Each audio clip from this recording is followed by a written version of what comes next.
Ma'am good evening.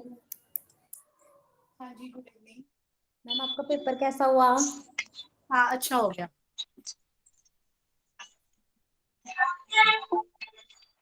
Easy था। इन good time हो इवनिंग गया? Ma'am. Good evening, good evening, good evening to all. ठीक है, today we are going to start 3D geometry. कल हमने वेक्टर कर लिया था, क्वेश्चन ट्राई किए।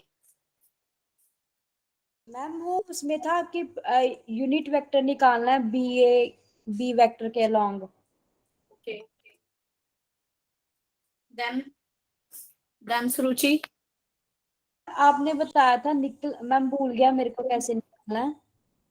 अच्छा, वो आपने ए बी सी से फाइंड कर लिया? नहीं मैम, नहीं हुआ। कैसे, दोबारा बोलो, क्या कह रहे हो? 56 क्वेश्चन है मैम, टू वेक्टर का। ओके, आगे बोलो।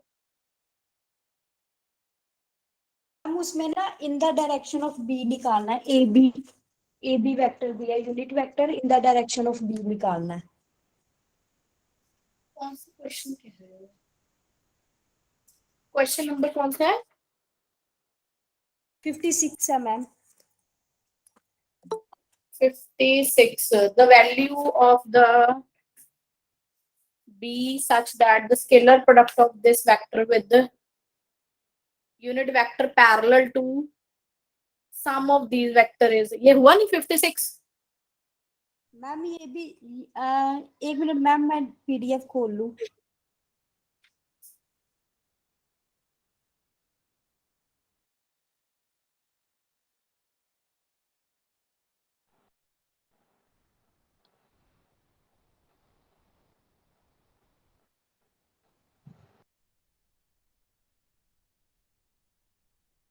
हाँ बोलो सुरुचि। मैम हाँ जी नेहा।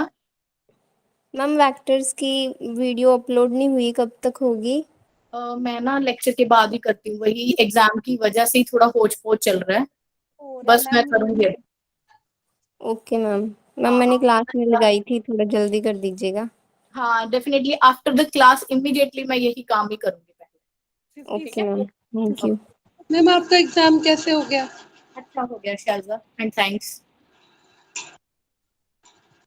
54 मैम, 58 और 56। 54 हाँ। 56, 58। 54 देखो पहले तो, 54 क्या कह रहा है, ए और बी दे रखे हैं, then vectors in the direction of A having magnitude as of B. Okay, देखो ध्यान से पढ़ो, इसने क्या कहा है सुरुचि, कि हमें एक ऐसा वेक्टर चाहिए जिसकी डायरेक्शन तो कौन डिसाइड करे, ए वेक्टर डिसाइड करे, पर उसका मैग्नीट्यूड कौन डिसाइड करे, बी वेक्टर डिसाइड करे। ठीक है, अब इसके बाद मुझे 54 में ए की वैल्यू दे रखी है 1 2 2, बी की दे रखी है 3 6 2।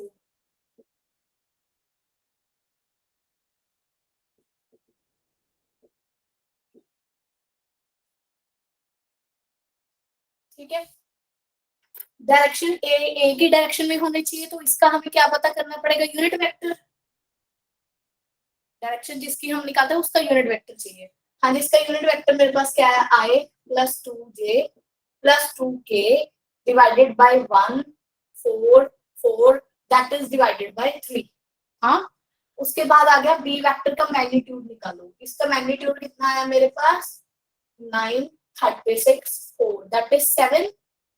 अब जो मुझे वेक्टर निकालना है उसका मैग्नीट्यूड तो मतलब कितना हो 7 हो, और उसकी डायरेक्शन ये वाली हो, i plus 2j plus 2k divided by 3।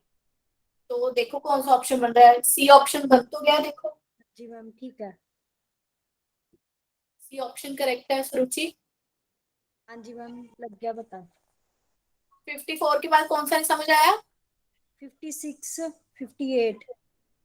56 भी बहुत इजी है, मैं हिंट दूंगी, देखो 56 का बी की वैल्यू पता करनी है कि स्केलर प्रोडक्ट, स्केलर प्रोडक्ट मतलब कि डॉट प्रोडक्ट, डॉट प्रोडक्ट किसकी लेनी है, आई प्लस जे प्लस के की डॉट प्रोडक्ट लेनी है, किसके साथ लेनी है, सम ऑफ टू वेक्टर्स, आगे जो दो वेक्टर दिए उनका सम करना है। हाँ, सम कितना है मैम ये 2 प्लस बी प्लस 6 आए माइनस 2 के कैप।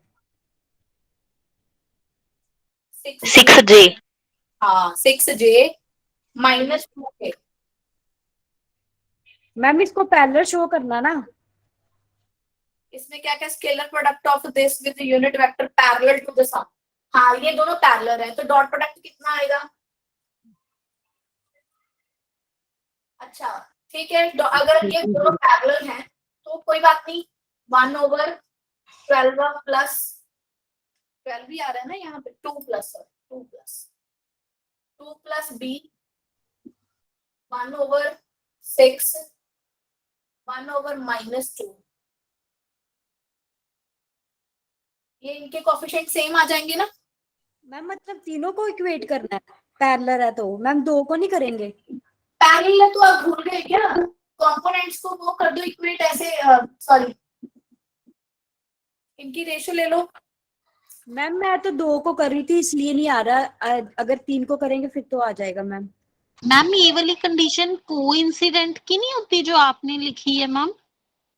मैम इसमें तो सारे पैरेलल होती है बच्चे, मैम मैम पैरेलल में तो दो होते हैं ना, पहले दो होते हैं मैम, C1 C2 तो उसके इक्वल नहीं होता, वो कोइंसिडेंट में लिखवाया हुआ है शायद आपने। नहीं अगर दो वेक्टर जो 3D में है दैट इज आई जे के फॉर्म में है तो उनका ये इक्वल टू लैम्डा ही आता होता है। मैंने कराया नहीं था कि ए इक्वल टू लैम्डा भी अगर पैरेलल है, एक जो है वो दूसरे का लैम्डा भी हो जाएगा। वो आप पता है किससे रिलेट कर रहे हो, आप तो स्ट्रेट लाइन से रिलेट कर रहे हो, यहाँ स्ट्रेट लाइन का क्वेश्चन ही नहीं है,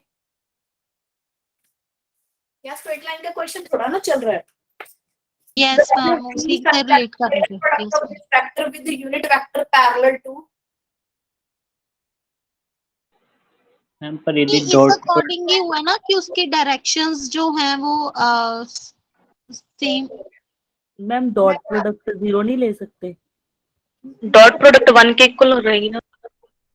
रुको रुको, 56 में पता क्या कहा है, find the value of B such that scalar product of the vector, एक वेक्टर दे रखा है i प्लस जे प्लस के, इसकी स्केलर प्रोडक्ट लेनी है, किसके साथ लेनी है, विद द यूनिट वेक्टर, इसकी स्केलर प्रोडक्ट लेनी है विद अ यूनिट वेक्टर, और जो यूनिट वेक्टर है parallel to this unit vector is parallel to sum of आगे जो दो वेक्टर दिए हैं, मतलब कि 2 प्लस बी आए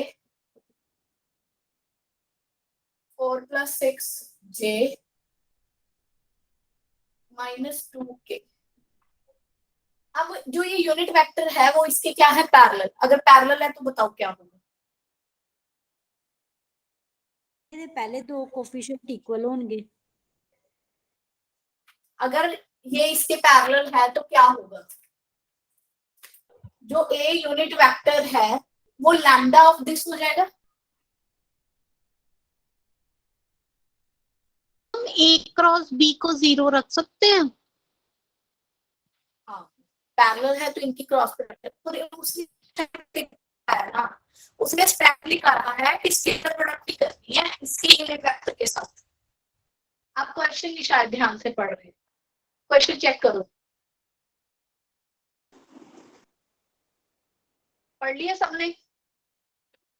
मैम अगर दो वेक्टर्स पैरेलल हैं तो उनका क्रॉस प्रोडक्ट भी तो 0 हम ले सकते हैं। क्रॉस प्रोडक्ट तो तुम But 0 यहाँ तो पे आगे क्या होगा फिर, आगे देन नेक्स्ट। मैम नेक्स्ट में हम कोफिशिएंट्स को सारों को 0 रख देंगे, जो आई कैप जे कैप और के कैप के कोफिशिएंट्स आएंगे। इसके आगे क्या अप्रोच है, एक बार के लिए सुनो। देखो क्वेश्चन थोड़ा अजीब है, इस वाले वेक्टर की इसके साथ डॉट प्रोडक्ट लेंगे, ये बात समझ आई कि गिवन वेक्टर की डॉट प्रोडक्ट करनी है। ए एक हमारे पास यूनिट वेक्टर है, जो यूनिट वेक्टर है वो इसके क्या है, पैरेलल है, पैरेलल है तो इसका लैम्डा मल्टीपल हो जाएगा। इतनी बात समझ आई? अच्छा, अगर ये दोनों पैरेलल हैं तो इनका क्रॉस प्रोडक्ट 0 होगा। मान लो जो ये ए यूनिट वेक्टर है तो वेक्टर ना, जो ये है इसको फ्री वेक्टर मान लो, ठीक है, तो ए क्रॉस सी क्या होगा बोलो, 0 होगा। एक मिनट,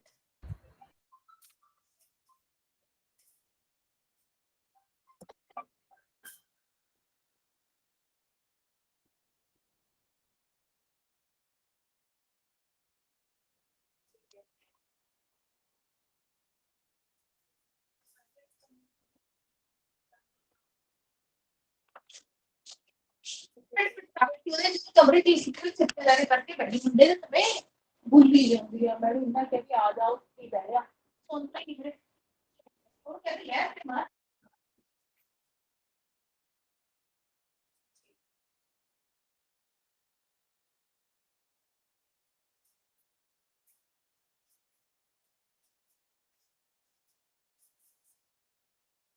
हाँ जी, अगर ये इसके पैरेलल है तो इसकी क्रॉस प्रोडक्ट 0 होगी, है ना। अब एक जगह क्रॉस आ रहा है और इसका इसके साथ डॉट लेना है, और इन दोनों का क्रॉस प्रोडक्ट मेरे पास क्या है, 0। तो आप ध्यान से देखो, i प्लस जे प्लस के का डॉट प्रोडक्ट लेना है और इसका फर्दर क्रॉस प्रोडक्ट इसके साथ 0 है, तो ये क्या बना, कैसे निकालेंगे? देखो ऐसे नहीं करेंगे कि 1 1 1 i जे के, फिर ये इसके पैरेलल है तो इन दोनों की डॉट प्रोडक्ट 0, तो a इज पैरेलल टू जिसके साथ करना है ना, a की बाय ऑप्शन चले जाते हैं ना। a हमारे पास क्या है, ये भी नहीं पता। प्रॉब्लम आ रही है कि ना, जैसे जब डॉट क्रॉस प्रोडक्ट करते हैं तो 8 आई कैप माइनस जे ब्रैकेट में 4 प्लस बी प्लस के कैप बी माइनस 4, तो मुझे ये नहीं समझ में आ रहा कि 8 आई। आप गलत कर रहे हो, एक्चुअली आप इसी का इसी के साथ क्रॉस प्रोडक्ट करे जा रहे हो, वो नहीं करना बच्चे। इसमें कहा है कि इसका इसके साथ डॉट प्रोडक्ट, इसमें यही कहा है ना, find the value of B such that scalar product of this and the unit vector with the unit vector parallel to sum of these vector is 1, sorry आगे दे भी तो रखा है, ठीक है आगे दे रखा है भाई I dot I plus J प्लस K dot with unit vector is 1, ये 1 दे रखा है। देखो अब जो यूनिट वेक्टर इसके पैरेलल होगा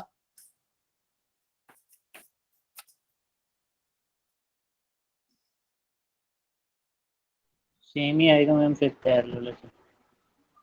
इसके जो पैरेलल होगा इसका मैग्नीट्यूड होगा मेरे पास 1, दोबारा से इसका मैग्नीट्यूड यूनिट वेक्टर है तो इसका मैग्नीट्यूड कितना होगा 1 होगा। इसकी डायरेक्शन कौन सी होगी, जो डायरेक्शन इसकी होगी। इसकी डायरेक्शन कैसे पता चलेगी, ये इसके पैरेलल है, यही होगा ना 2 + b 6 एंड -2। बोलो यूनिट वेक्टर है तो यही वाला वेक्टर नहीं आ जाएगा। डिवाइड कर दो बस इसको इसके मैग्नीट्यूड से, कितना आया j प्लस k, डायरेक्शन सेम रहेगी dot 2 + bi plus 6 j -2k divide by its magnitude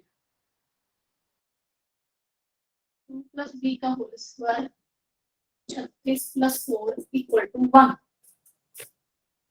अब इसके साथ डॉट प्रोडक्ट की तो 2 + b प्लस 6 -2 ओवर 2 + b का होल स्क्वायर प्लस 40 = 1। तो ये आ गया मेरे पास b + 6 = 2 + b whole square plus 40, squaring किया तो b + 6 का whole square 2 + b square plus 40। अब बाय ऑप्शन चले जाओ, b की वैल्यू रखो पहले -2, -2 रखी तो कितना आया मेरे पास, ये 0 हो गया, यहाँ पे 16 आ गया, पहला तो नहीं है बी ऑप्शन। अब b = 2 सॉरी -2। उसके बाद है b की वैल्यू -1, -1 रखो, वैल्यू 1 यहाँ पे 41 आ गया, 1 भी नहीं है, 0 रखो, b की वैल्यू 36 आ गया, 44 आ गया, ये भी नहीं है। फिर है b की वैल्यू 1 रखना, बोलो कितना आया, हम सेटिस्फाई हो रहा 1 पे। मैम क्या? 1 आ गई, अगर स्क्वायरिंग बोथ साइड कर देना तो भी आ रही है। फिर से समझा दी, वैल्यू कड्डी तो भी आ जानी, b = 1 ही आ रहा है। एक मिनट ध्यान नाल सुनो सारे, एक्सप्लेनेशन मैं दोबारा दे दूंगी। क्वेश्चन अच्छा है मैम, हाँ क्वेश्चन अच्छा है मैम। हाँ, इसमें थोड़ा सा मतलब प्रोसीजर लंबा था। इसमें ये क्या था कि ये वाला जो वेक्टर है इसकी डॉट प्रोडक्ट लेनी है एक यूनिट वेक्टर के साथ, ठीक है। पर जो यूनिट वेक्टर है वो कैसा हो, वो पैरेलल हो, उसके बाद दो जो आगे वेक्टर दे रखे हैं उनके सम तो मैंने कर ही लिया, ठीक है। अब तुम बताओ अगर कोई वेक्टर इसके पैरेलल है तो क्या होगा, खुद ही सोचो ना। अगर दो पैरेलल होते हैं, जैसे आप लाइन के केस में ही ले लो, तो दोनों की डायरेक्शन रेशियो और कोसाइन सेम होते हैं, डायरेक्शन रेशियो को साइन नहीं समझ आ रहा तो उनके ये देखो 2x + y + 6 = 0, 2x + y minus constant का ही फर्क होता है, ये तो सेम ही होते हैं ना उनके, कि नहीं। तो i j और k जो ये वाले कोफिशिएंट्स है वो पैरेलल वाले के तो सेम होंगे, क्योंकि उसने यूनिट वेक्टर बोल दिया तो इसको यूनिट वेक्टर बना लो बस, ठीक है। और इसने क्या कहा कि दोनों का डॉट प्रोडक्ट कितना आएगा, 1 आएगा। तो आगे हमने बस करी ये, फिर देखो नहीं 1 का है कि इनका दोनों का डॉट प्रोडक्ट 1 आएगा, ये 1 नहीं समझ आया मैम।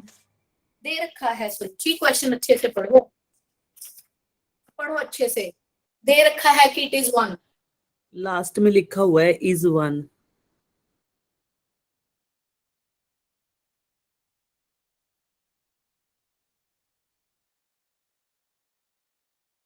ठीक है, मैम 57 बता दो।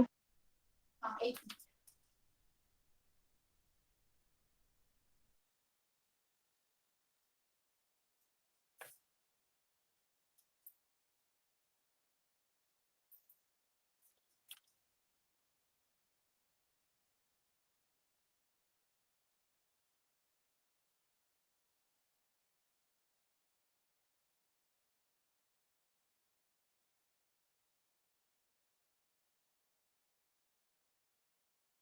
उसने कहा है फॉर एनी ए वेक्टर, जो आपका जो मन करे आप वो ले लो, ठीक है। तो ए वेक्टर में ले लेती हूँ आई कैप, आई क्रॉस आई कितना आया बोलो जल्दी से। Zero. 0। क्रॉस मैम सेम का सेम 0 नहीं आएगा? आई क्रॉस जे के, हाँ जी। यूनिट वेक्टर आ गया, इसके मैग्नीट्यूड का स्क्वायर। फिर आगे क्या आएगा, आई क्रॉस के माइनस जे, उसके मैग्नीट्यूड का स्क्वायर है। तो ये यूनिट वेक्टर का मैग्नीट्यूड 1, यूनिट वेक्टर के मैग्नीट्यूड 1, तो आंसर कितना आ गया, 2 आ गया। ठीक है ठीक है, यस मैम ठीक है। ठीक है, अब आप मैच कर लो। पहला उसने कहा कि ए के मैग्नीट्यूड के स्क्वायर के बराबर आएगा, हाँ जी, इसके मैग्नीट्यूड का स्क्वायर कितना आ गया 1, ये तो नहीं है। दूसरा 2 ऑफ, हाँ जी 2 आएगा, ये देखो 2 आ गया। उसने कहा सी 3 ऑफ ए के, इसका आएगा गलत, 3 नहीं आ रहा, क्योंकि 3 आई के मैग्नीट्यूड का स्क्वायर 1 हो गया, 3 आ गया, ये भी नहीं आएगा। डी नहीं आएगा क्योंकि बी ऑलरेडी करेक्ट है। देखो 57 हो ओके गया। मैम, हाँ यस मैम। हाँ सुरुचि 58 भी कराऊं? हाँ जी मैम। 58 नहीं हुआ सुरुचि? मैम देखो इसने क्या कहा है, find the angle between A and B. 2a plus B किसके बराबर है, E1। a प्लस 2b किसके बराबर है, E2। तो एंगल ए और बी के बीच में पता करो। कॉस थीटा निकालना है, a डॉट बी ओवर ए का मैग्नीट्यूड बी का मैग्नीट्यूड, ठीक है। अब पहले आप यहाँ से ए बी निकालो, जैसे हम इक्वेशन सॉल्व करते हैं वैसे कर लो। 2a प्लस बी E1 है, तो 2a प्लस 4b मैंने 2 से मल्टीप्लाई कर दिया, इक्वल टू 2 ही आएगा। माइनस कर दो, minus 3b E1 minus 2 B की वैल्यू आ गई E1 माइनस 2 E2 ओवर -3। अब यही ऐसे आप क्या निकालो, ए निकाल लो। 2a, बी की वैल्यू क्या है,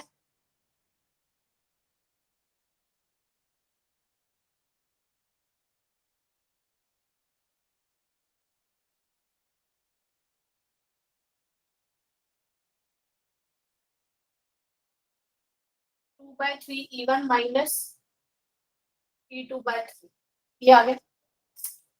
ए और बी की वैल्यू निकल गई। E1 E2 देखो क्या दे रखे हैं, 1 1 1,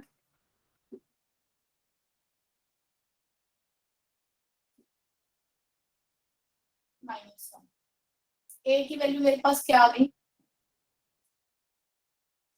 2/3 ऑफ E1, इसको 2/3 से मल्टीप्लाई कर दो, माइनस कर दो 3 2/3,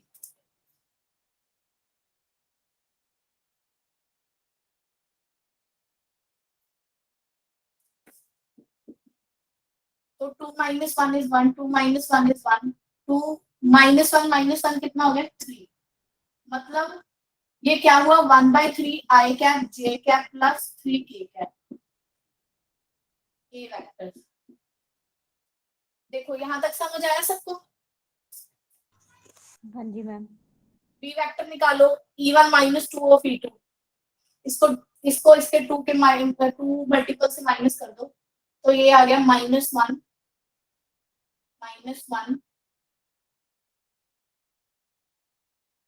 3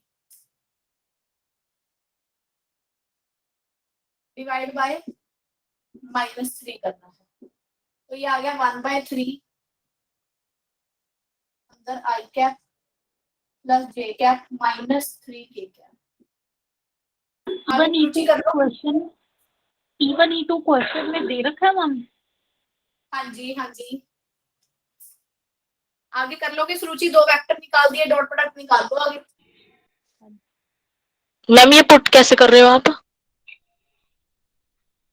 ये यहाँ से निकाल लिया ना बच्चे, ए और बी के बीच में एंगल पूछा है, तो मुझे ए बी चाहिए, E1 E2 दे रखे हैं। यस मैम, E1 E2 उसके बाद क्या किया मैम? E1 की जगह पे पुट किया है कुछ? ये देखो ना यहाँ पे ए निकालना, ए क्या है 2/3 ऑफ E1, हाँ जी मैम, यहाँ पे E1 की जगह पे फिर कैसे क्या करना है? यही E1 1 1 1 रख दिया। ठीक है मैम, ठीक है। आगे यहाँ बी वेक्टर निकल गई, डॉट प्रोडक्ट निकाल लो, डॉट प्रोडक्ट निकाल लो, मैग्नीट्यूड निकाल लो, you will get the cos theta.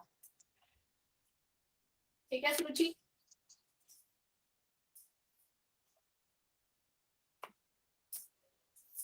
एक मिनट मैम, हाँ क्या कह रहे हो जसप्रीत? थोड़ा रहता है लिखने। सॉरी गलती से कर दिया erase.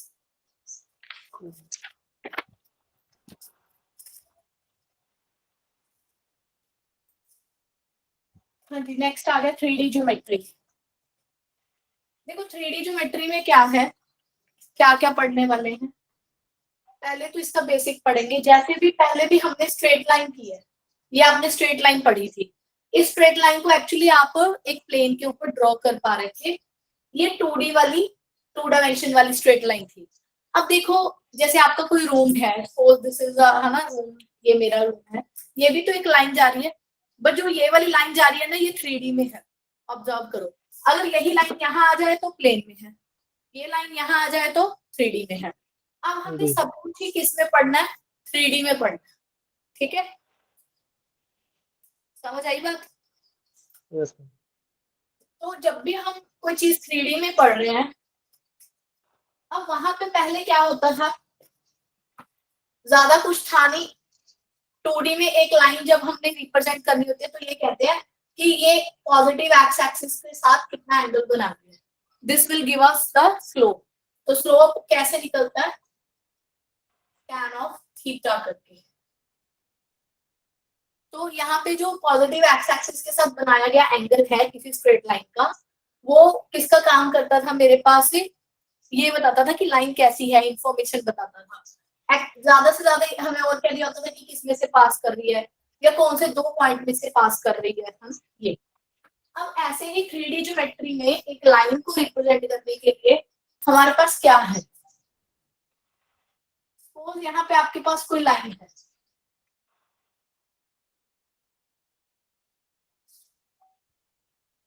Suppose you have a line, कोई भी लाइन है, तो जो भी लाइन है उसका देखेंगे कि वो एक्स एक्सिस के साथ कितना एंगल बना रही है, दैट इज अल्फा, वाई के साथ कितना बना रही है, दैट इज बीटा, और जेड के साथ कितना बना रही है, दैट इज गामा।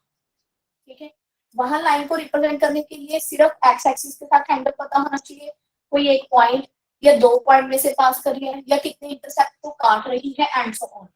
अब यहाँ पे एक लाइन को रिप्रेजेंट करने के लिए क्या है कि मुझे पता होना चाहिए कि वो तीनों के साथ ही कितना एंगल बना रही है। ठीक है, ये तो हो गया एक वे। अब नेक्स्ट क्या है, जो भी लाइन है 3D में, ऑब्वियसली अगर वो 2 पॉइंट से पास कर रही है, x1 y1 z1, x2 y2 z2। ठीक है, तो यहां से भी हम इसकी इंफॉर्मेशन निकाल सकते हैं। तो यहाँ पे जो एक लाइन की इंफॉर्मेशन है वो 2 तरह से रिप्रेजेंट की जाती है। एक तो हो गया मेरे पास डायरेक्शन रेशियो, बस ये हमने कीवर्ड्स याद रखने हैं। डायरेक्शन रेशियो को आप कैसे निकालते हैं, अगर मुझे 2 पॉइंट्स ऐसे दिए गए हैं x1 y1 z1 x2 y2 z2 एक लाइन के ऊपर, तो डायरेक्शन रेशियो कैसे निकालेंगे, किसी को भी किसी में से माइनस कर दो, x2 minus x1 y2 minus y1 z2 minus z1, तो ये हो गया direction ratio.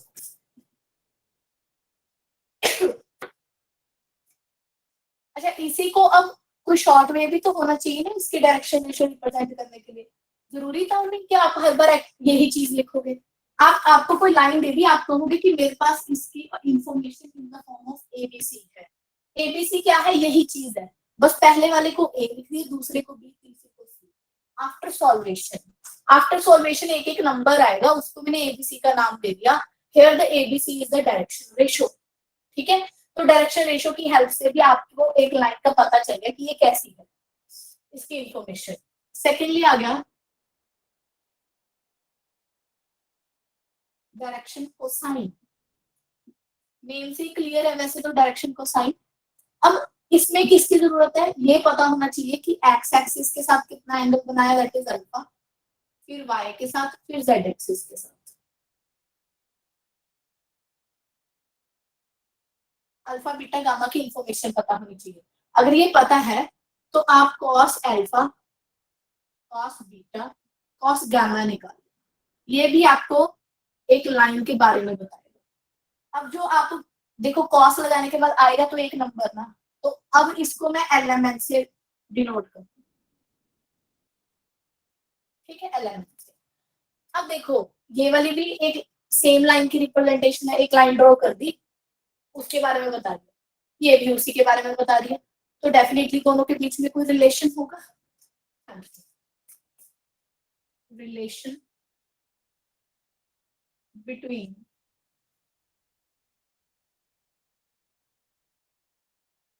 Direction ratio and cosine. Actual में एबीसी आ गया, अगर आप इसको वैसे ही आईजे के की फॉर्म में देखो तो ये एक वेक्टर ही आ रहा है, तो अगर आप इसको इसके ही मैग्नीट्यूड से डिवाइड कर देते हो, ए बी सी को आपने डिवाइड कर दिया अंदर, या ये सही वे नहीं है इसको लिखने का, अगर आपने ए को ए square B square C square से डिवाइड कर दिया, फिर वही ए स्क्वायर सी स्क्वायर से डिवाइड कर दिया,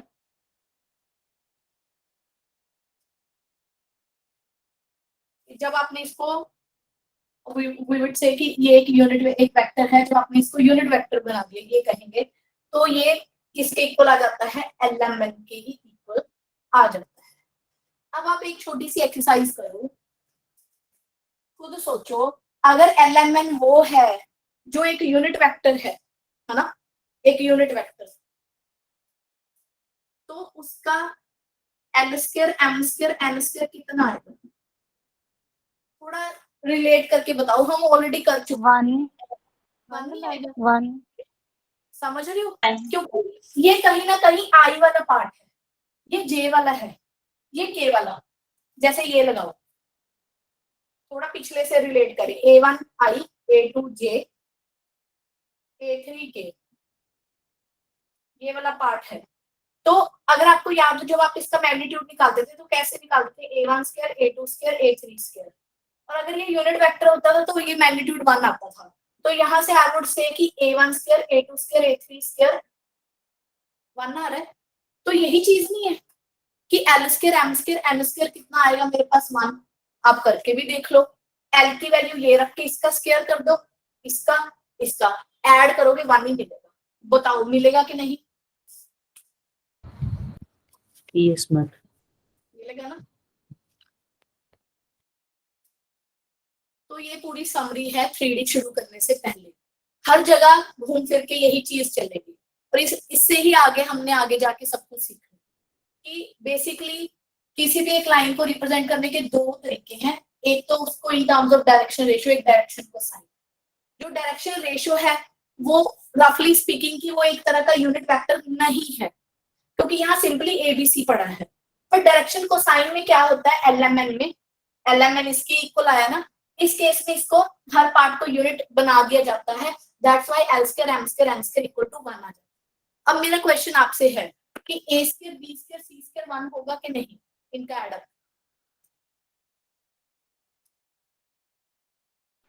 नहीं मैम, नहीं होगा ना, जरूरी नहीं है। मैम ये तो बढ़िया होगा ना। ये पढ़ने की जरूरी नहीं, क्वेश्चन कराते हैं फिर ज्यादा समझ आएगा।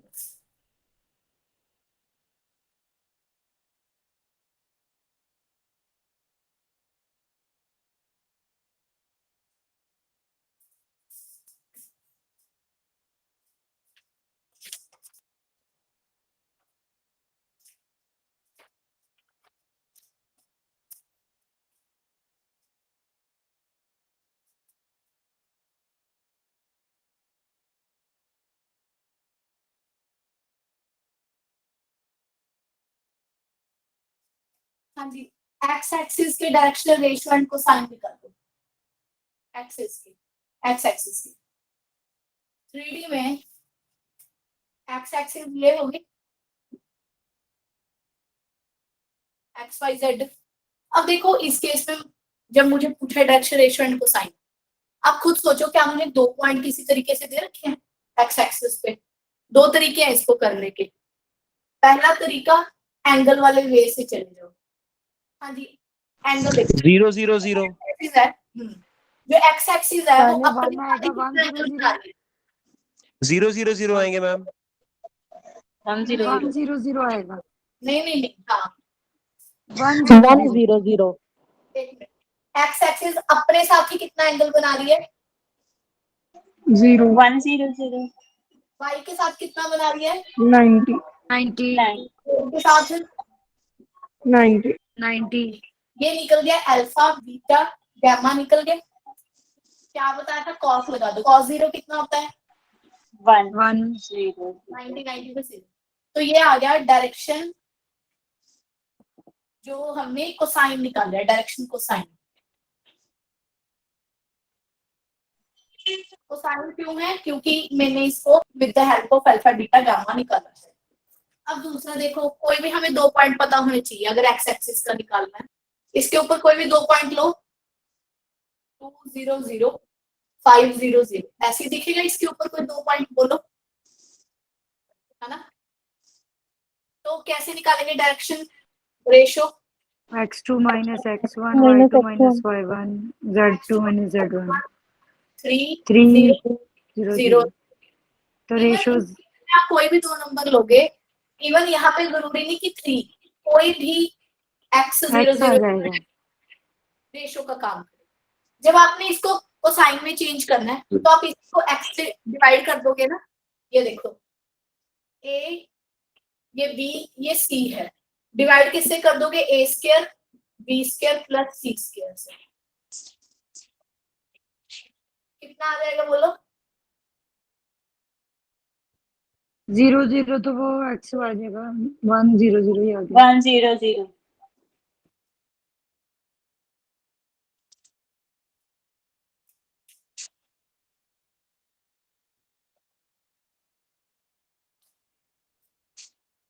डायरेक्शन रेशियो एक बार बता दो कैसे निकालते हैं।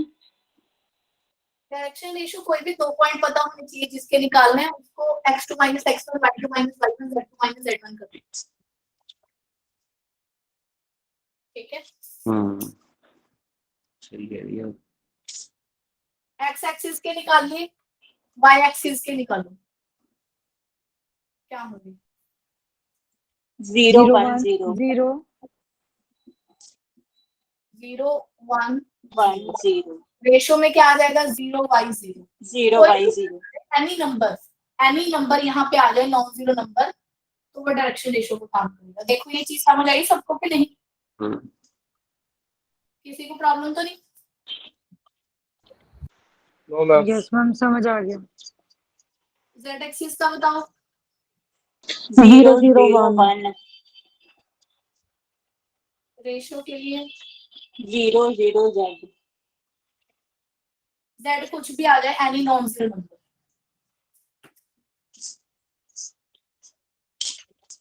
ठीक है जी।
करो जी।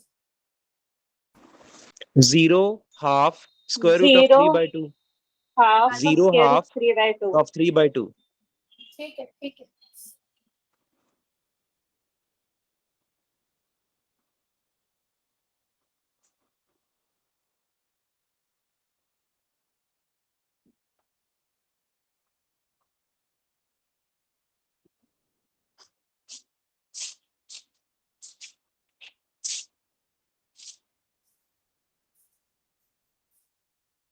2 by 3 minus 1 by 3 minus 2 by 3. Good. इस केस में तो आएगा 0. cos 60 निकाला तो 1 by 2 and then under 3 by 2. इस केस में सिंपली इसको यूनिट वेक्टर ही बनाना है, रफली speaking I would say. 2 by 3 minus 1 by 3 minus 2 by 3. 3 minus 1 upon 3 minus 2 upon या 3. किसी ने नया ज्वाइन किया है ना? Yes, ma'am. हाँ, आपका नाम क्या है? Arshdeep. अर्शदीप. ओके ओके ठीक है. कहाँ से हो आप? बरनाला से. ओके ठीक है. साइंस के लिए अप्लाई किया, मैथ्स के लिए? Maths. मैथ्स के लिए ठीक है. Your qualification is? Basically ma'am मेरा सब्जेक्ट मतलब साइंस और मैथ दोनों ही है. Science and maths. Post graduate? MSc physics. MSc physics. हाँ जी. हाँ जी देखो ठीक है, कर लिया. अब इसके बाद देखो,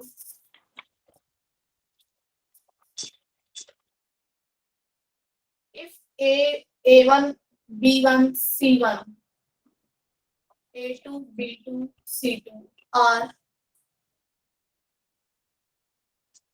direction ratio of two lines. दो लाइंस है, उसके मुझे डायरेक्शन रेशियो दे रखे हैं. अगर ये पहली बात परपेंडिकुलर है तो क्या होगा? A1 A2 B1 B2 मतलब इनके कोएफिशिएंट कॉरेस्पॉन्डिंग कोएफिशिएंट को मल्टीप्लाई करके ऐड कर दो, वो 0 आ जाएगा. पैरेलल के केस में क्या होगा?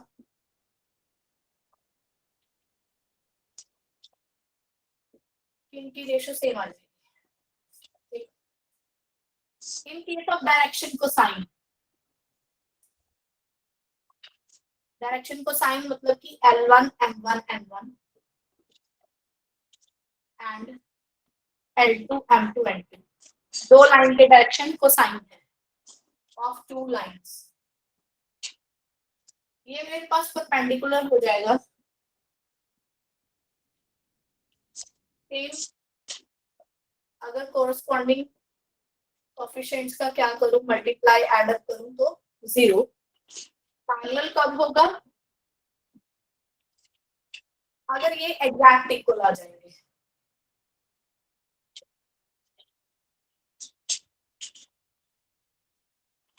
क्योंकि इनके केस में जो नीचे से डिवाइड करते हैं, यूनिट वेक्टर बनाते हैं, उस वजह से ये 1 1 आएगा ना. इस केस में हो सकता है कि पहले वाले का जो मेरे पास मैग्नीट्यूड है वो अलग हो, दूसरे का अलग हो, तो एक रेशियो में यहाँ पे इक्वल टू लैम्डा तो रहेगा ही रहेगा. तो यहाँ रेशियो सेम होती है, यहाँ पे एग्जैक्ट सेम होती है.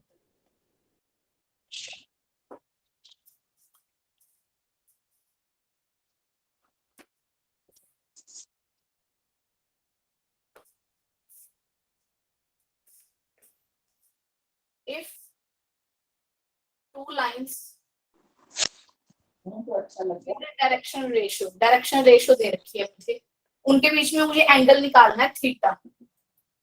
पैरेलल और परपेंडिकुलर का केस में कोई थीटा है उनके बीच में एंगल, तो cos ऑफ थीटा क्या आएगा मेरे पास? A1 A2 B1 B2 C1 C2.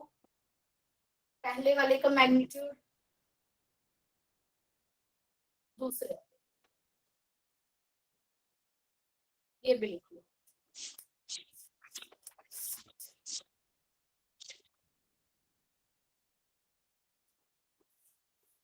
Ma'am ये लास्ट पॉइंट बता दो, आपने क्या बताया कोस थीटा वाला? कि अगर परपेंडिकुलर और पैरेलल का केस में, परपेंडिकुलर में एंगल 90 डिग्री होता है, यहाँ 0 डिग्री.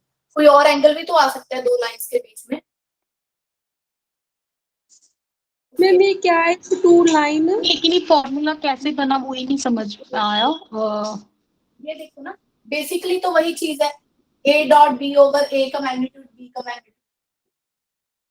डॉट में कोएफिशिएंट क्या हो जाते हैं? प्रोडक्ट ऐड, नीचे उनका मैग्नीट्यूड आ जाता है.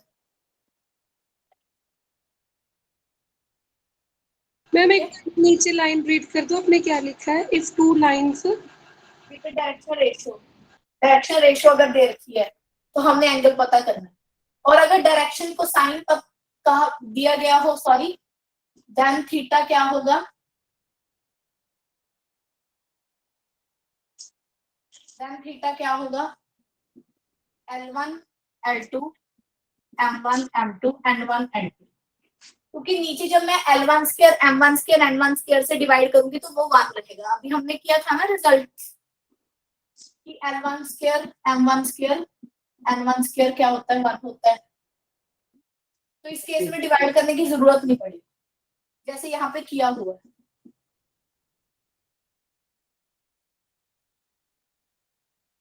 ठीक है,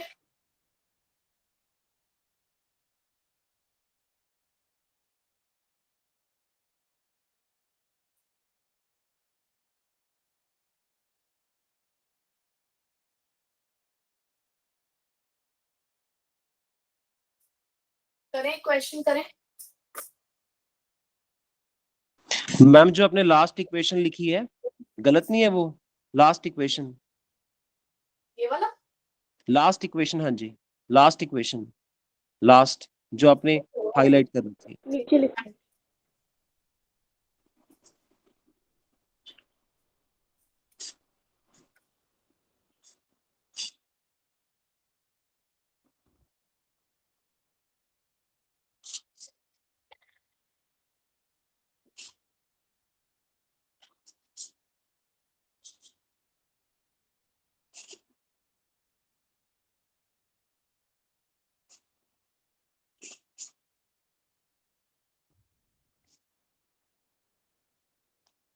करो भाई।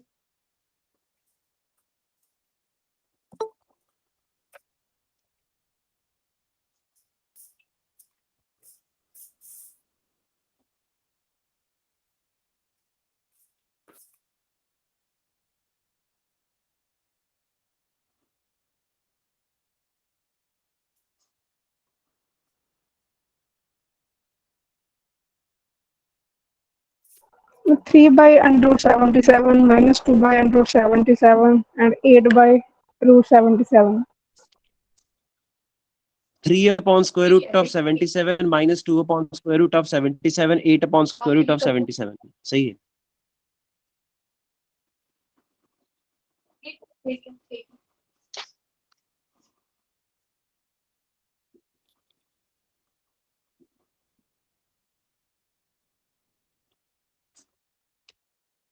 ये आएगा।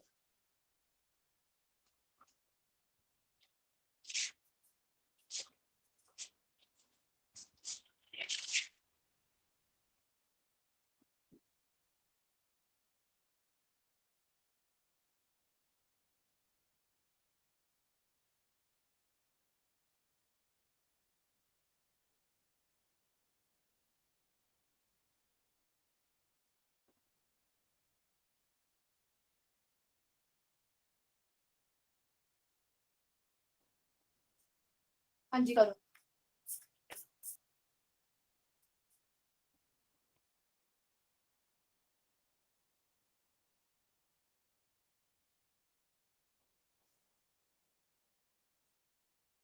पहले आप करो फिर मैं इसके बारे में बताती हूँ। इस क्वेश्चन में थोड़ी हिडन चीज है। करना है।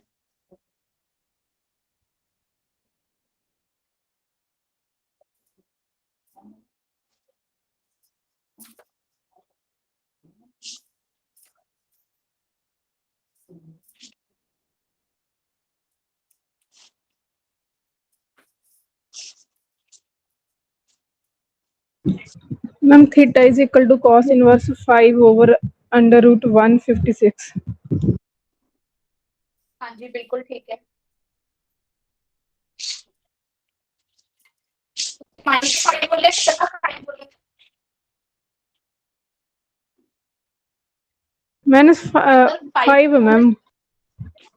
5. 5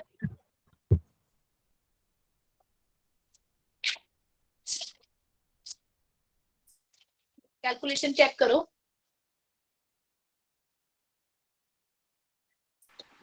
root one ma'am screen blur है।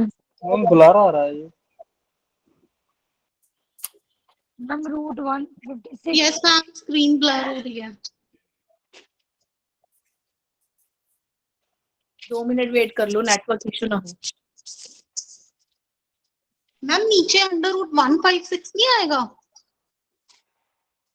156 ही तो बोला। Cos Ma'am, of acute angle is equal to minus 1 5. upon 1 upon आएगा, 1 आएगा ऊपर। 1 upon square root of 156 आ रहा है। नहीं नहीं, 1 तो नहीं है। -5 over under root 156 है। मैम वो ऊपर वाली मैग्नीट्यूड है वो पॉजिटिव हो जाएगी। यहाँ नेगेटिव कर दो, यहाँ नेगेटिव कर दो।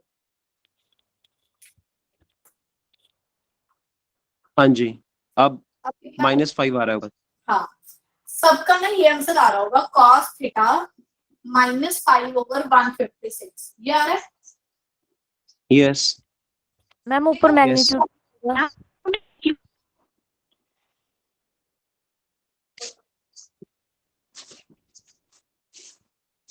अब ना cos थीटा का एंगल, सॉरी जो फॉर्मूला है वो बिल्कुल ठीक है। a dot b, a magnitude b magnitude, या जो अभी लिखा है वो बिल्कुल ठीक है, ये वाला।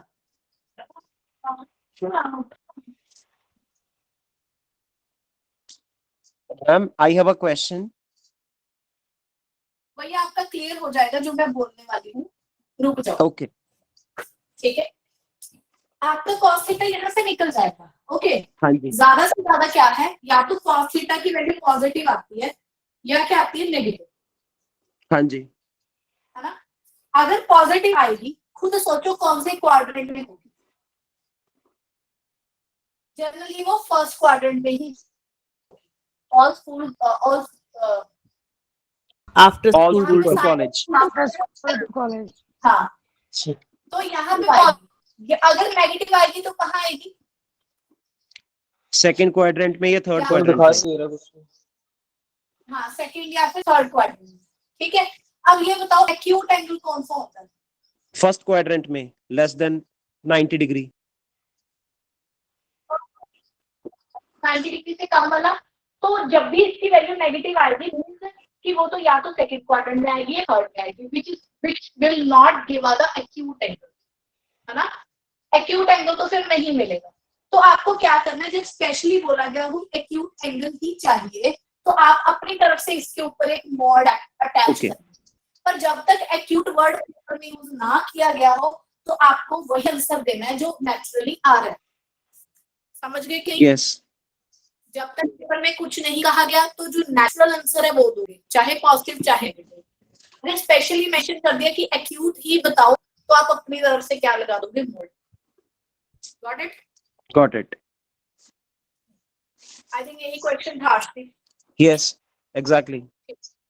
हाँ, बाकी को कोई प्रॉब्लम?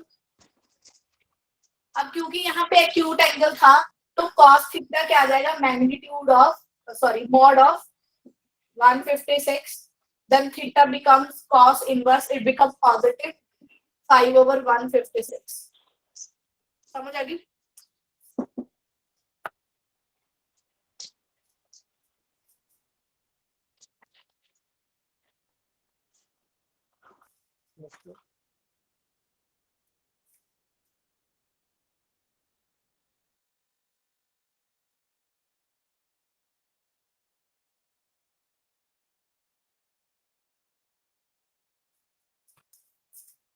नेक्स्ट आ गया मेरे पास। अब हम कॉन्सेप्ट बेस वाला सारा हो चुका है, अब हमने स्ट्रेट लाइन शुरू करनी।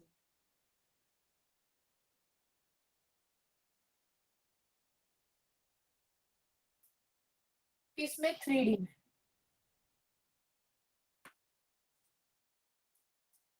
हाँ जी, स्ट्रेट लाइन जैसे हमने पहले 2 डायमेंशन में की थी कि हमें अलग अलग कंडीशंस पता होती हैं स्ट्रेट लाइन निकालने के लिए।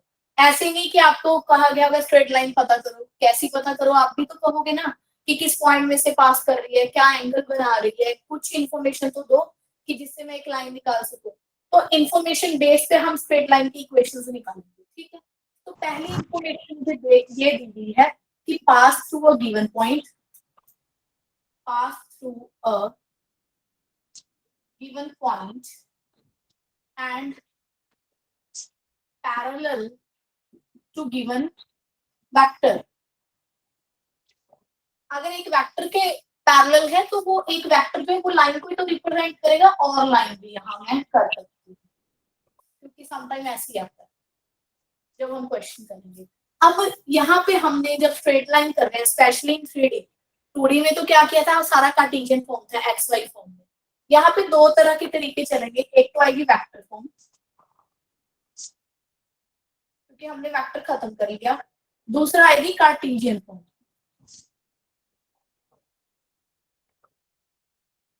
कार्टेशियन फॉर्म, ठीक है। ये हमारे पास एक लाइन है, हमने एक लाइन निकाल ली है, एक लाइन की इक्वेशन निकालनी है ये वाली, which is going through a particular point. ये एक पॉइंट में से पास कर रही है, पॉइंट तो कैसे रिप्रेजेंट करोगे ना, जब आप कह रहे हो कि इस पॉइंट में से पास कर रही है, पर वेक्टर में क्या होता है, इसी पॉइंट को with the reference of origin, और ओरिजिन की हेल्प से एक वेक्टर फॉर्म में लिखा जाता है, that is the B vector. A vector में से पास हो गया।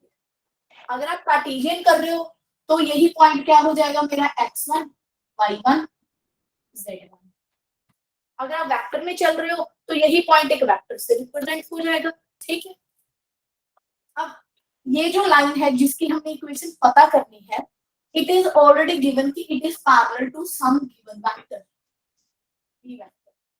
ये किसी एक बी वेक्टर के ऑलरेडी क्या चल रही है, पैरेलल, ठीक है। अब ये लाइन का भी काम करेगी। कई बार क्या हो सकता है कि आपको लाइन दी गई हो सकती है, ठीक है। अब जो हमने लाइन पता करनी है, देखो ये कोई लाइन है, इसके ऊपर अलग अलग पॉइंट्स आएंगे, तो हमने अलग अलग पॉइंट्स के लिए, अगर आपको याद हो, जब भी आपने लाइन की इक्वेशन पढ़ी है तो ऐसे पढ़ी है, 2x + 3y + 6 = 0। यहाँ x और y कुछ भी हो सकता है एक लाइन के ऊपर। जब भी आप x y ऐसा पुट करते हो कि =0 आ जाए, तो वो लाइन के ऊपर सारे पॉइंट आ जाते हैं, ऐसे ही होता है ना। तो जो x y है वो कैसे आता है वेक्टर फॉर्म में, with the help of a random vector, that is the r vector. r vector क्या है, इस लाइन के ऊपर किसी भी पॉइंट को रिप्रेजेंट कर सकता है। r वेक्टर क्या है, representing any point on straight line के ऊपर कोई भी पॉइंट है r वेक्टर, ठीक है। अब आप जल्दी से एक चीज बताओ कि जब आपको दो ऐसे पॉइंट दिए गए हो, r क्या है, क्योंकि ये x y z की फॉर्म में होता है, जैसे अभी बताया था कि लाइन 2x + 3y + 6 = 0, तो जो वहां पे x y z है वही हमारे पास वेरिएबल का काम करता है जो उस इक्वेशन को सेटिस्फाई करे। अब आप जल्दी से बताओ, कार्टेशियन में ही लगा लो या अभी जो मैंने 3D का कॉन्सेप्ट बेसिस बताया, कि अगर आपको ऐसे करके दो पॉइंट पता हो तो इसके मेरे पास डायरेक्शन रेशियो कैसे निकलते हैं इस लाइन के, x1 - x, x1 - x, y1 - x y, minus x1, z1 - z। हाँ जी। तो मतलब कि r - a कर दो, रफली speaking, in the vector form r - a किया तो उसके विजिबल नहीं है ma'am, direction ratio screen visible नहीं है, ब्लर्ड है। कब से ब्लर चल रही है या होगी थी बीच में ठीक? बीच में से मैम, बीच में ठीक हो बीच में जाती है, ठीक हो बीच में जाती है, ब्लर हो जाती है। देखो फर्क पड़ा, यस ये नेटवर्क की वजह से हो रहा है। यस, ठीक है। हम अभी जस्ट ठीक है। बिल्कुल क्लियर हो गया। r - a करने से क्या हुआ, इस लाइन के डायरेक्शन रेशियो निकल गए, पर इसके और ये दोनों आपस में क्या है, पैरेलल। और अगर ये एक वेक्टर ऑलरेडी दे रखा है, माइनस करने से भी तो एक वेक्टर ही आता है, आप ध्यान से देखो, दो वेक्टर को माइनस करके एक वेक्टर ही आएगा। ये ऑलरेडी एक वेक्टर दे रखा है और ये वेक्टर आपने निकाल दिया, दोनों पैरेलल हैं। पैरेलल वेक्टर में क्या रिलेशन होता है, लैम्डा * b वेक्टर लिख देंगे। लैम्डा * b वेक्टर लिख देंगे। मेरा Yes. मोटिव क्या है, सिर्फ आर वेक्टर पता करना। तो ये a vector plus lambda b vector के इक्वल।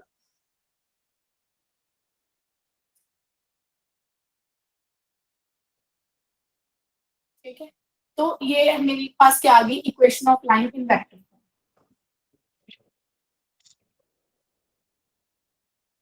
इन वेक्टर फॉर्म।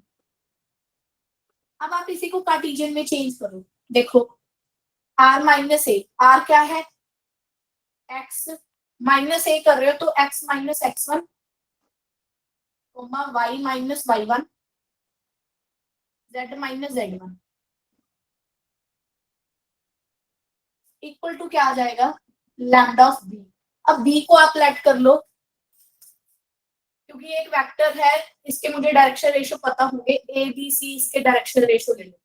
यहाँ पे भी जो मैंने ये लिए हैं ना एक्स माइनस एक्स वन, ये भी मैंने डायरेक्शन रेशियो ही लिए हैं, क्योंकि डायरेक्शन रेशियो इसके equal to lambda multiple of उसके डायरेक्शन रेशियो हो जाएगी। ठीक होगा। अब इस केस में देखो x माइनस एक्स वन किसके आ जाएगा, lambda of a, y minus y one lambda b, z minus z one lambda c. अब यहाँ से इक्वल टू लैम्डा इक्वेट कर लो, x minus x one over a भी लैम्डा आएगा, ये भी लैम्डा आएगा, ये भी लैम्डा आएगा। इक्वल टू लैम्डा ना ही लिखो कोई फर्क नहीं पड़ता, ये मेरी क्या होगी, कार्टेशियन फॉर्म। ठीक है, अब कार्टेशियन फॉर्म को अच्छे से पढ़ो। यहाँ पे x minus x one y one z one, ये वो वाले पॉइंट होते हैं जिसमें से मेरी लाइन पास कर रही है, और नीचे जो ए बी सी आ रहा है ये उस वेक्टर का आ रहा है जिसके हम पैरेलल की बात कर रहे हैं। नीचे जो आ रहा है एबीसी वो ये वाला दे रहा है बी वेक्टर जिसके पैरेलल है, जिसमें से पास हो रही है वो यहाँ पे आएगी, x minus x one y minus y one z minus z. ठीक है, देखो जी कोई प्रॉब्लम,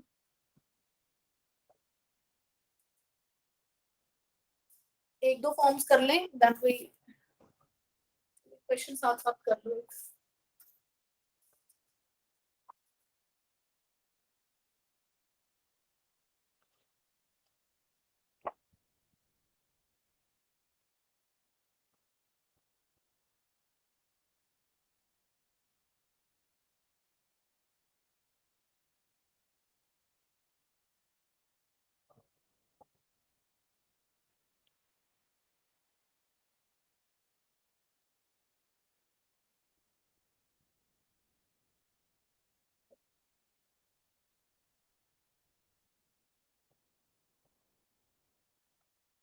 हाँ जी करो, वेक्टर और कार्टेशियन दोनों में x minus 1 divided by 3 is equal to y minus 2 divided by 2 is equal to z minus 3 divided by minus 2. y minus 2 z minus 3। थोड़ा ना स्पीड से जरूर लिखना स्टार्ट करो, ठीक है, rather than be go through the formula।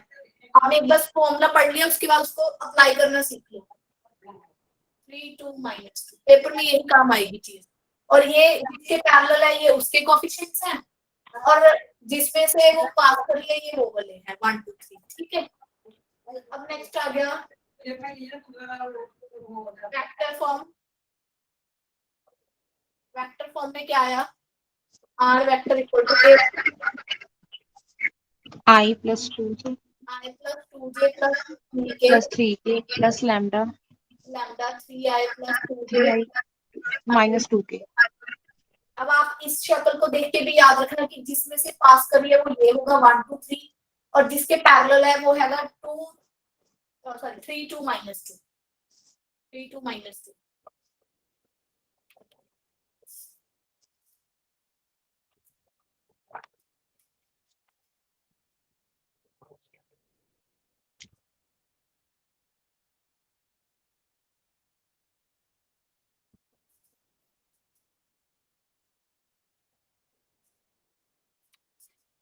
Ma'am अगर यहाँ परपेंडिकुलर आ जाए पैरेलल की जगह फिर क्या करेंगे?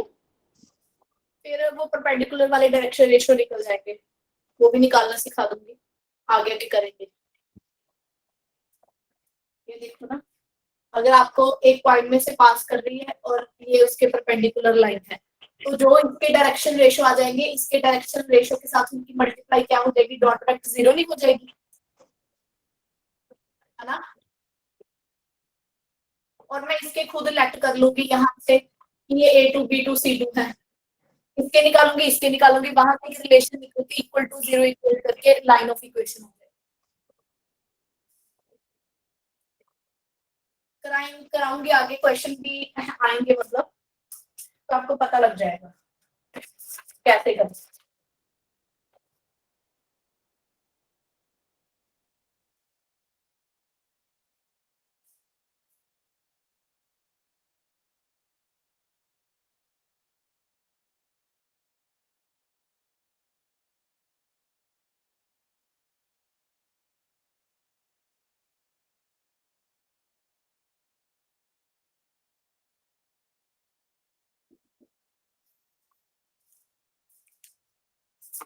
अगर मुझे पता हो कि एक जो लाइन है वो 2 पॉइंट में से पास कर रही है,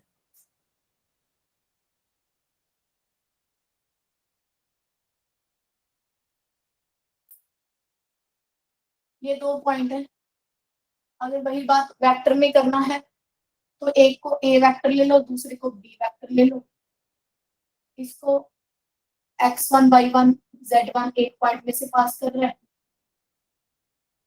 ये दूसरे पॉइंट में से पास कर रहा है।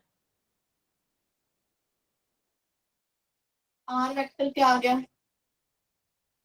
एक्स वाई जेड, जो एनी पॉइंट इस पूरी लाइन के ऊपर रिप्रेजेंट कर रहा है, ठीक है। अब ध्यान से देखो, जब आप r माइनस ए करोगे, ए r माइनस ए, तो ये एक वेक्टर आएगा ये वाला। जब आप b माइनस ए करोगे तो कौन सा वेक्टर आएगा, डायरेक्शन रेशियोज आएंगे, ये आएगा। दोनों पैरेलल है कि नहीं है, even they are on the same collinear, है ना। यस मैम, ये पैरेलल का ही केस हुआ, कोलिनियर वाले भी पैरेलल होते हैं। तो r माइनस ए वाला जो वेक्टर है वो पैरेलल है किसके, b माइनस ए वाले की पैरेलल है, तो ये लैम्डा मल्टीपल हो जाएगा कि नहीं। तो इक्वेशन ऑफ लाइन क्या आई, r equal to a vector plus lambda b minus a vector, ठीक है। कार्टेशियन में करूं तो ये वेक्टर फॉर्म आ गई,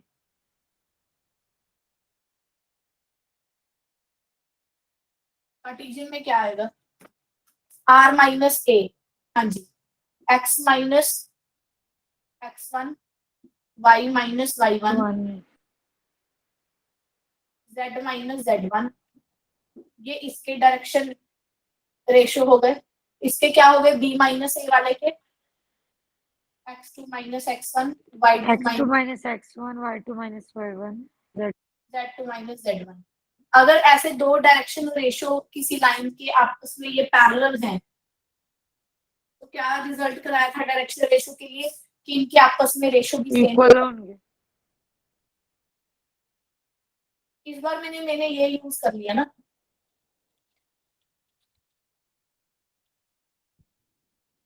तो इनकी रेशो भी सेम हो जाती है। So this is the equation of straight line passing through two given points, ठीक है।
करो जी, इसको देख के डायरेक्ट वेक्टर फॉर्म लिखनी है, लिखो।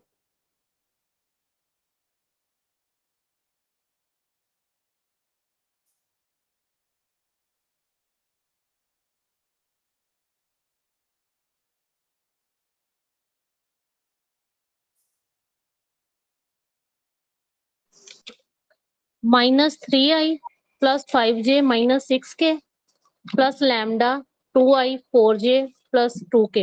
ठीक है, यहाँ से अगर आप देखो x minus x yes one ma'am same. R vector equal to a vector जिसमें से पास कर रही है प्लस लैम्डा भी जिसके पैरेलल है। पासिंग वाला निकालने के लिए x माइनस होना चाहिए था, तो -3 आया कि नहीं? यहाँ पे ऑलरेडी माइनस है तो 5, यहाँ पे 6। अब इसको ij के फॉर्म में लिख दो, i प्लस जे प्लस के प्लस लैम्डा, जिसके पैरेलल है वो नीचे वाला है।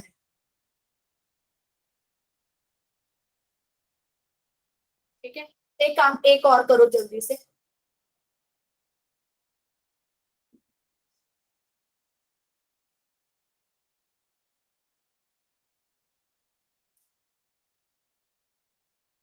इसको करो रिप्रेजेंट। लास्ट बोलना, रिप्रेजेंट नहीं हो रहा। लास्ट की है z -1 divided by 2। Thank you. Ma'am जो आपने अभी इक्वेशन सॉल्व की है उसमें आपने r vector is equal to a vector plus lambda into b vector लिखा है, बट जो हमने इधर जनरल इक्वेशन लिखी है r वेक्टर की, वहां पे तो हमने लिखा है a vector plus lambda into b vector minus a vector. यहाँ पे नहीं, ये क्वेश्चन एक्चुअली इससे रिलेटेड था ही नहीं एक्चुअली। ओके ये तो सिंपली मैंने बस कार्टेशियन को आपको वेक्टर में करने के लिए बोल दिया। ये इजी Okay. था, कुछ नहीं, कोई भी 2 पॉइंट दोगे आई नो कि आप माइनस कर लोगे। ये हाईलाइट करके क्या लिखा है? ये तो वेक्टर फॉर्म तो ऊपर ही आ गई ना। इसको चेंज करो आप वेक्टर फॉर्म में। 1/2i 1/2i minus 6j plus k plus lambda 3/2i 3j plus 2k। बिल्कुल बिल्कुल, यहाँ पे थोड़ा मैनिपुलेशन करना है। देखो x माइनस x1 ही होना चाहिए, 2 तो चाहिए नहीं हमारे पास, x चाहिए अकेला, तो 2 कॉमन निकाल लोगे तो ये -1/2 नीचे ये शिफ्ट हो जाएगा। ये पता लगा सबको?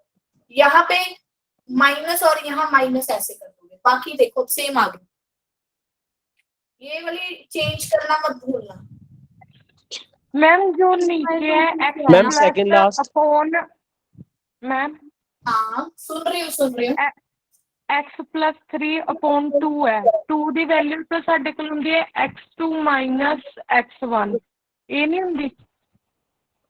नहीं बच्चे, मैं ये इससे रिलेटेड तो क्वेश्चन करा ही नहीं रही हूँ, आप इससे एक और रिलेट कर रहे हो।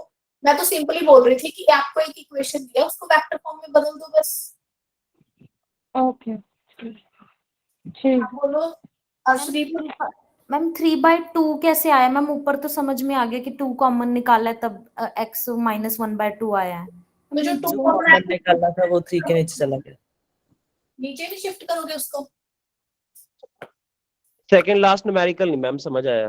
Cartesian equation of a line is x plus 3/2 is equal to y minus 5/4 is equal to z plus 6/2 वाला। Find vector equation for the line. इसको मैं किस इक्वेशन के साथ रिलेट करूं?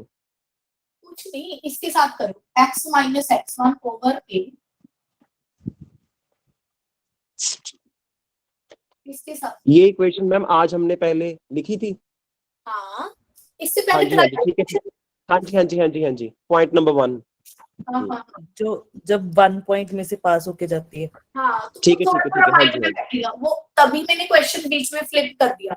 वो ठीक है पता ठीक क्या होता है कि जितनी थ्योरी करा दी हमारा माइंड उसी के अकॉर्डिंग सेट होके चलता यस है। ठीक है, पर क्वेश्चन आपको, अगर आप लास्ट ईयर 2021 का पेपर देखो ना, बैकलॉग का पेपर देख लो या सिंपल स्ट्रेट हाँ लाइन जी टोटली 3D की आई हुई है, तो वहां से आपको कुछ भी वैसा नहीं आएगा जैसा मैं बोर्ड पे करा रही हूँ। ऑनेस्टली स्पीकिंग, ये तो एक बेस ओके चल रहा है। क्वेश्चन पेपर में ये एक्चुअल में आया हुआ था वहां पे कि ओके अगर आपको यहाँ से बैक फॉर्म लेनी आ रही है ना वेक्टर की, तो आप यहाँ से फिर कैलकुलेशन आगे प्रोसीड कर सकते हो। ओके मैम एक और क्वेश्चन था, जैसे अब आप है ना बोर्ड पे सारी इक्वेशंस को आप समझा रहे हो, अब तो सब कुछ समझ आ रहा है, इंटरलिंक भी हो रहा है, बट ये सारी इक्वेशंस हमें at the end of the day cram करनी पड़ेंगी। देखो मेरी बात सुनो, समझ आप तो आ गया, कभी समझ तो आ गया, but we have to solve the numerical just within 60 seconds, so do we need to cram the equations? देखो मैं अपना बताती हूँ तुम्हें थोड़ा, जो हाँ जी, आपका ठीक है क्वेश्चन है उसको कोरिलेट करते हो। जस्ट सपोज कि मैंने यहाँ पे इक्वेशंस लिखनी है आपके लिए, ठीक है, हाँ जी, तो मैं उसको ज्यादा एक्यूरेसी से, अब एक्चुअली क्या है कि अभी आप ये देख रहे हो कि 3D चल रही है क्लास में, क्वेश्चन कर रहे हैं। एज सुन एज जब आपने 3D खत्म कर लिया, आपके पास आपके पास 27 और सब्जेक्ट्स हैं, यू नो, हाँ जी, 27 और सब्जेक्ट्स हैं। तो जब तक आपको चीज ये नहीं याद रहेगी ना कि हाँ ऐसे करके एक लाइन थी, इसके पैरेलल थी, यहाँ एक मिनट,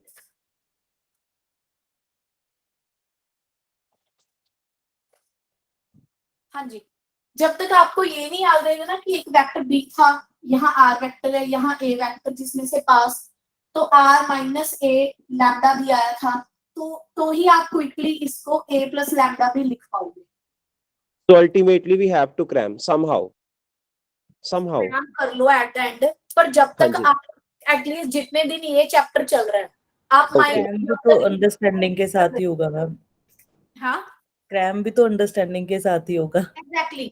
अब मेरी पूरी बात खत्म करने दो कि आपको क्या करना है कि ड्यूरिंग जो ये 3 या 4 दिन आप घर पे क्वेश्चन करोगे, ये यहाँ पे चलेगा, तो हाँ आपको जी, माइंड में ये फिक्स करना है। जैसे ही फिक्स होता गया तो आपकी जो क्रैमिंग होगी वो अच्छी लेवल की क्रैमिंग होगी, वो Okay. वैसी क्रैमिंग नहीं होगी कि पेपर से घर पे आए और आपने कहा ओहो यहाँ तो ऐसे करना था।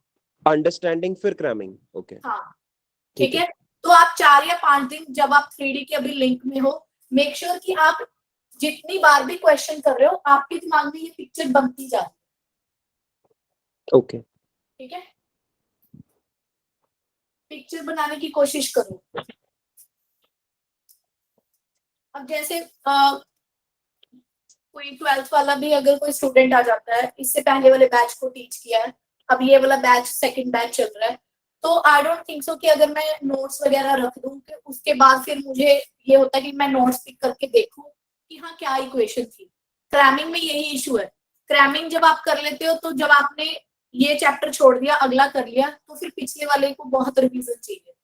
पर वंस जो आपने अंडरस्टैंडिंग कर ली, फिर आपको जरूरत नहीं है इसको देखने। नहीं मैम, मैं प्योर क्रैमिंग की बात नहीं कर रहा, मैं ये कह रहा हूँ कि ऑन द स्पॉट हमें क्वेश्चन 1 मिनट में ही सॉल्व करना है ना, so ultimately we need to remember some short trick, this is what I was talking about. अपने आप ही हो जाएंगे, अपने आप ही हो जाएंगे। ओके ओके ओके, हर चैप्टर के लिए ही अपने आप होते जाएंगे, हर चैप्टर में ही कुछ ना कुछ ऐसी चीज है जो क्रैमिंग वाली है, पर जैसे ही वो आप लिंक में रहोगे तो आपको ये चीजें अपने आप माइंड में फिक्स होनी शुरू हो जाएगी, सबकॉन्शियस माइंड में स्टोर होगा। ठीक है, हाँ अपने आप स्टोर हो जाएंगी। ठीक है, ठीक है। अब आपके पास 2 लाइंस है,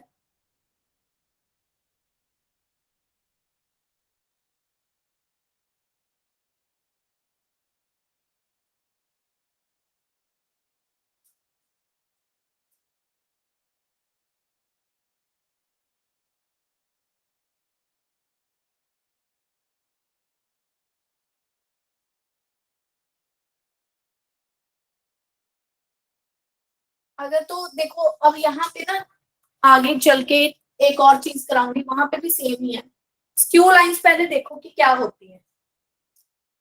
जैसे कि आपके पास ये है 3D में, आप इसको इमेजिन करना आपके पास बॉक्स पड़ा है, एक ये वाली जो लाइन है और जो एक ये वाली लाइन है,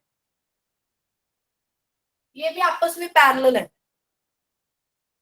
चलिए थोड़ा सोचो इस चीज को, अपने रूम के अकॉर्डिंगली सोचो, ये वाली लाइन और ये वाली लाइन भी पैरेलल है, बट जो ये सॉरी जो ये वाली नॉन पैरेलल लाइंस है, ये पैरेलल नहीं है, नॉन पैरेलल लाइंस है।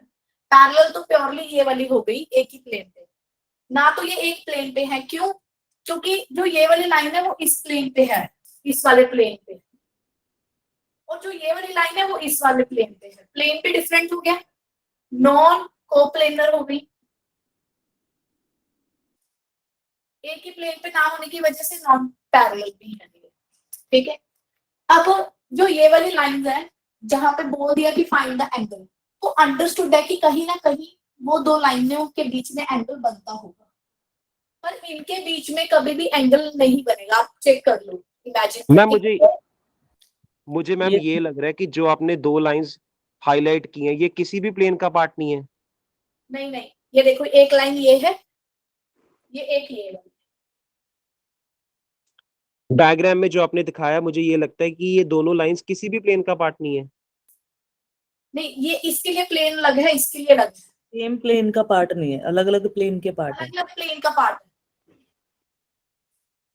वही तो दिखा रही हूँ। ये देखो एक ये वाली लाइन है, एक ये वाली लाइन, ये वाली ऊपर वाले प्लेन में आ गई और ये वाली इस वाले प्लेन में आ गई। ये जो दो लाइन एक तो फ्लोर के साथ लाइन है, एक वॉल के साथ अपर बिल्कुल, सीलिंग के बिल्कुल। साथ लाइन है। बिल्कुल, एक वॉल के साथ, ऊपर वाली वॉल के साथ चल रही है, एक नीचे वाले प्लेन पे चल रही है। नहीं मैम, मैं ये कहना चाह रहा हूँ कि लाइन कब बनती है, जब दो प्लेन्स इंटरसेक्ट करते हैं, राइट? नहीं, हाँ, जब तो दो exactly, यहाँ पे भी तो ये वाले इस लाइन के लिए ये दो प्लेन इंटरसेक्ट कर रहे हैं। एग्जैक्टली सो मैं इसीलिए तो ये बोल रहा हूँ कि ये लाइन किसी भी प्लेन का हम पार्ट थोड़ा ना बोल सकते हैं। पर इस प्लेन पे ओके तो मैम, वो ये कह रहे हैं कि वो प्लेन का पार्ट नहीं है, वो तो एक लाइन हाँ है। जी, हाँ जी। मैं ये कहना चाह रही थी कि ये एक डिफरेंट एस्पेक्ट में लाइन है और ये एक डिफरेंट एस्पेक्ट में। एक तो ये हुआ कि मान लो ये प्लेन है, this is my board and this is the plane, एक इसके ऐसे सिरे पे जा रही है, कैसे जा रही है, so they are part of same plane और नॉट। Look at this bigger one plane. हाँ जी, अब हम बोल सकते हैं, बट जो आपने डायग्राम में दो लाइंस की बात की है, में देखो तो ये अलग प्लेन में है, ये अलग प्लेन में है। अगर बिगर डायमेंशन में देखूं तो मैम मुझे ये लगता है कि कोई भी लाइन किसी प्लेन का पार्ट है ही नहीं है ये, क्योंकि अगर दो प्लेन्स इंटरसेक्ट करते हैं तो लाइन बनती है ना। तो वैसे वो दोनों ही प्लेन का पार्ट ना हुई फिर। है जी, एक लाइन जो है वो टू प्लेन्स का पार्ट होती है, ये हाँ भी जी, हम कह सकते हैं। हाँ, ऐसा इसको हम थोड़ा बोल सकते हैं। करो कि एक जो लाइन है वो दोनों ही प्लेन्स का पार्ट है। हाँ जी, ये हम बोल सकते हैं शायद। हाँ, ये बोल सकते हैं हम, दोनों प्लेन का पार्ट है। ठीक है। वो प्लेन के बिल्कुल एज पे जाके लाइन लगी हुई हाँ है जी। बिल्कुल। तो देखो जो ऐसी लाइंस हैं, ये वाली, ये कभी भी आपस में मीट नहीं करेंगी कहीं हाँ पे जी, भी, तो हाँ एंगल भी इनके बीच में नहीं होगा। अब जो स्क्यू लाइंस हैं, स्क्यू लाइंस का भी सॉरी बता फॉर द डिस्टर्बेंस, जो मैम आपने अभी डायग्राम दिखाई थी कि दो लाइंस हैं वो कभी भी मीट नहीं करेंगी, हाँ, वो दोनों लाइंस बेसिकली हॉरिजॉन्टल प्लेन्स में प्रेजेंट हैं, जो हॉरिजॉन्टल प्लेन्स एक दूसरे के पैरेलल है। एम आई राइट? हाँ, बिल्कुल। ओके। तो एक ये वाली लाइन लगा लो या इस डायरेक्शन में लगा लो, एक ये वाली लगा लो, ये कभी आपस में नहीं मिलेंगे, ठीक है। पर ऐसा ये एक ही प्लेन की पैरेलल लाइंस भी नहीं है, so they are called skew lines. But ma'am ये दोनों लाइंस दो हॉरिजॉन्टल प्लेन्स में ही प्रेजेंट है जो एक दूसरे के पैरेलल है। ये देखो ना, एक ये वाला है प्लेन और एक ये वाला। आप जहां पे भी बैठे हो, एक तो फ्लोर वाला प्लेन ले लो और एक उसके साथ खड़ी वाली दीवार का।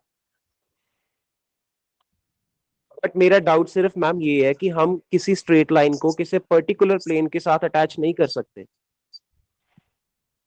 टू प्लेन के साथ कर सकते हैं। नहीं है, मैं तो ये कह रही हूँ कि ये दो जो लाइंस हैं ये कभी भी इंटरसेक्ट नहीं करेंगे। ओके, ठीक है, ठीक है, हाँ ये जी। दो लाइंस हैं जो बस जो इंटरसेक्ट नहीं करती मैम उनको स्क्यू लाइंस कहते हैं।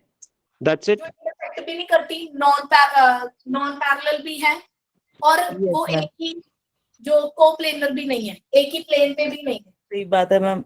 वैसे हम कह देते हैं कि जो नॉन पैरेलल लाइंस होती है वो इंटरसेक्ट करती हैं, बट हाँ। 3D में जरूरी नहीं है कि नॉन पैरेलल लाइंस इंटरसेक्ट करेंगी। वही, यही यहाँ पे मेन पॉइंट है कि ये नॉन पैरेलल, देखो अगर ये पैरेलल है, ठीक है, तो ये आपस में मीट नहीं कर रही, आप यही कहते हो ना।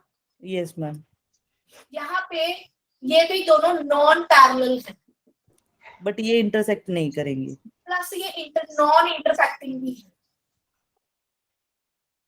क्योंकि दोनों का प्लेन डिफरेंट है। हाँ। बट ठीक है? मैम इन दोनों के प्लेन्स तो एक दूसरे के पैरेलल है ना। प्लेन से मैंने क्या ले प्लेन लिया, पैरेलल्स नहीं है, एडजेसेंट है। वही तो वो बता तो रही हूँ। मैम ने प्लेन्स को हाईलाइट कर दिया, बट हम किसी पर्टिकुलर लाइन को किसी पर्टिकुलर प्लेन के साथ तो नहीं अटैच नहीं ना कर आपने सकते। नहीं, अगर आप वॉल के साथ उस लाइन को ले रहे हो तो भी एडजेसेंट है, अगर फ्लोर के साथ ले रहे हो तो भी एडजेसेंट है, पैरेलल वाला केस तो बन ही नहीं रहा। अगर मैं ये कहूँ कि आपकी ऊपर वाली लाइन सीलिंग के प्लेन में प्रेजेंट है तो हाँ, ऊपर वाली लाइन सीलिंग के फिर तो साथ है, दोनों नीचे planes वाली parallel हो गए। फ्लोर नहीं पैरेलल तो आ ही नहीं रही, आपकी इमेजिनेशन रॉन्ग चल रही है। वही मैं बता रही हूँ इसको भी कब से कि एक आपकी सीलिंग है, सीलिंग के ऊपर कोई भी लाइन स्ट्रेट वे में ले लो, और नीचे जो कोई भी लाइन है ना नीचे वाली, उसको एक अलग डायरेक्शन में ले लो। ओपोजिट वाली साइड में लेना है। तो आप ऐसे ना करो कि सीलिंग वाली लाइन ये ले ली और नीचे फ्लोर पे भी लाइन यही रख ली, हाँ, तो वो yes. एक सीलिंग पे आ जाए ऑपोजिट डायरेक्शन में चल रही है ना लाइंस। हमने डिफरेंट लेनी है। इस डायरेक्शन। ओके मैम, बट मेरे कहने का मतलब सिर्फ यही है कि हम किसी लाइन को किसी प्लेन का पार्ट नहीं बोल सकते, बस यही है। दोनों को एक ही प्लेन का पार्ट यहाँ पे नहीं बोल सकती बच्चे, ओके ठीक है। तो ये नॉन कोप्लेनर भी है, नॉन कोप्लेनर भी है। अगर यही मैं दो लाइनें नॉन पैरेलल लिख दूं ना 2D में, तो जो पैरेलल नहीं होती वो क्या होती है, वो पक्का उनका इंटरसेक्टिंग पॉइंट होता है। पर 3D में ऐसा नहीं है। 3D में एक ऐसी लाइन, दो लाइनें एग्जिस्ट करती है जो नॉन पैरेलल होके भी नॉन इंटरसेक्टिंग है, and this special category is called skew lines, ठीक है। अब आगे सुनो। जो स्क्यू लाइन है इनका भी कभी कोई सेम पॉइंट नहीं होगा, अलग अलग पॉइंट से पास करेगी, है ना। ये एक अलग लाइन के पैरेलल होगी, ये एक अलग लाइन के पैरेलल होगी, है ना। तो स्क्यू लाइंस के केस में ऑब्वियसली A1 और A2 अलग अलग ही होगा दो लाइनों के लिए, पासिंग पॉइंट दोनों का अलग अलग होगा, और जिसके वो पैरेलल है वो भी अलग अलग होगा। पर कैसे पता चलेगा, अगर ये स्क्यू लाइंस है तो इनके बीच में तो एंगल होना नहीं चाहिए था, है ना। पर वी आर सेइंग कि angle between these two lines. तो देखो ये भी तो केस है ना, ये अलग अलग पॉइंट में से जा रही है A1 A2, ये किसी और दो वेक्टर्स के पैरेलल है, this is B1 and this is B2। तो अगर एंगल बोल रहा है तो मतलब ये वाला केस है, आप ये माइंड में फिक्स करके चलोगे कि ये स्क्यू लाइंस वाला केस नहीं है। अगर आपको बोल रहे मैम स्क्यू लाइंस वाले में तो फिर एंगल बनेगा ही नहीं, क्योंकि वो इंटरसेक्ट ही नहीं करेंगे ना। मैं भी बता रही हूँ, स्क्यू लाइंस के केस में एंगल की बात नहीं होगी, क्योंकि अगर एंगल बन गया तो शॉर्टेस्ट डिस्टेंस बीच में कितना आ जाएगा, दोनों के बीच में सबसे कम डिस्टेंस क्या है, यहाँ पे शॉर्टेस्ट डिस्टेंस क्या है, 0। देखो जब इंटरसेक्ट करेगी तो डिस्टेंस 0। अगर स्क्यू लाइंस है तो देयर एग्जिस्ट शॉर्टेस्ट डिस्टेंस, इनके बीच में पक्का कोई शॉर्टेस्ट डिस्टेंस होगा, यही फर्क है इंटरसेक्टिंग और स्क्यू लाइंस में, ठीक है। और अगर इस केस में मुझे एंगल फाइंड करने को कह दे कॉस थीटा, तो कैसे पता करेंगे, बोलो कॉस थीटा। मुझे क्या चाहिए होता है थीटा निकालने के लिए, दोनों के डायरेक्शन रेशियो या कोसाइन। अगर ये इसके पैरेलल है B1 और B2 के, तो यही मुझे डायरेक्शन रेशियो और कोसाइन बता रहे हैं ना एक लाइन के। बताओ डायरेक्शन रेशियो और कोसाइन की बात कौन कर रहा है यहाँ पे, B1 B2, A1 A2 तो पासिंग पॉइंट है, तो कॉस थीटा किसकी हेल्प से निकलेगा,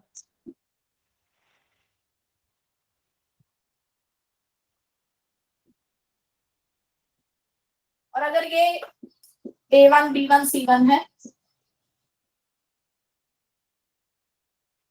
तो कॉस थीटा कैसे निकालेंगे, A1 A2 C1 C2,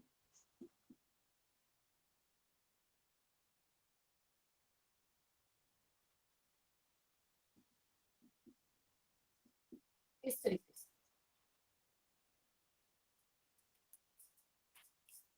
देखो आई समझ के नहीं, मैम लास्ट में जो एंगल cos थीटा निकाला वो एक बार दोबारा रिपीट कर दो। वो डायरेक्शन रेशियो आ गए ना यहाँ पे, जिसके ये पैरेलल है, इन दोनों के डायरेक्शन रेशियो सेम ही होंगे पैरेलल होने की वजह से, लाइंस है। तो इसके डायरेक्शन रेशियो ये, और हमने cos थीटा का पहले यही किया है ना कि अगर दो लाइनों के डायरेक्शन रेशियो पता हो तो ये वाला फॉर्मूला लगता होता है। देखो कहाँ पे प्रॉब्लम है।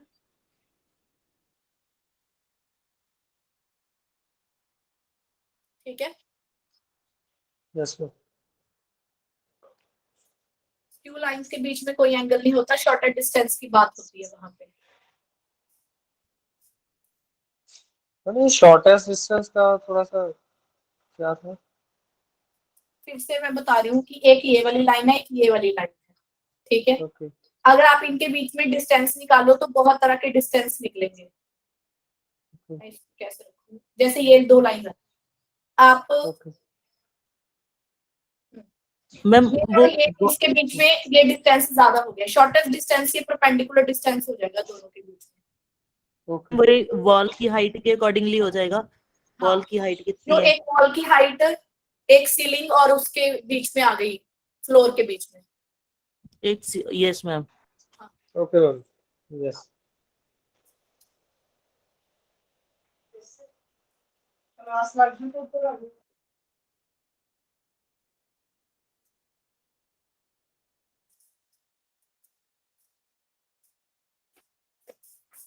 बाकी कल करें, यहाँ तक मैं आपको नोट्स भेज देती हूँ। आप पहले एक बार ना आराम से यहाँ तक की चीजें एक बार कर लो, क्योंकि मुझे लग रहा है आपको बहुत ज्यादा कंफ्यूजन हो रहा है। फिर बाकी आगे कल करेंगे। कल मैं थोड़ा स्पीड से आगे खत्म करूंगी। पहले आप डायरेक्शन रेशियो को साइन और जो ये 2-4 फॉर्म्स है इसको माइंड में सेट कर लो। Okay ma'am. हाँ ठीक है, नोट्स भेज देती हूँ, आप एक बार क्वेश्चंस ट्राई करो इसके, जो साथ साथ आपको इसमें ना साथ साथ ही क्वेश्चन है उनको जरूर कर लेना। हर टॉपिक के बाद 3-3 4-4 क्वेश्चन है, उनको आपने करना। ठीक है जी।